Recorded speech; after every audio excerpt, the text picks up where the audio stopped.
Open. Mở. Close. Đóng. Start. Bắt đầu. Stop. Dừng. Buy. Mua. Sell. Bán. Pay. Trả tiền. Help. Giúp. Show.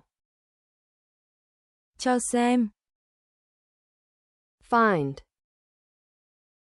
Tìm. Lose. Mất. Bring. Mang. Carry. Mang. Send. Gửi. Call. Gọi. Read. Đọc. Write. Viết. Learn. Học. Teach. Dạy. Remember. Nhớ. Forget. Quên. Wait. Đợi. Meet. Gặp. Live.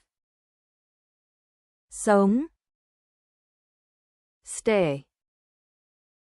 Ở lại. Move. Di chuyển. Drive. Lái xe. Ride. Đi xe. Cook. Nấu ăn. Clean. Dọn dẹp. Wash. Rửa.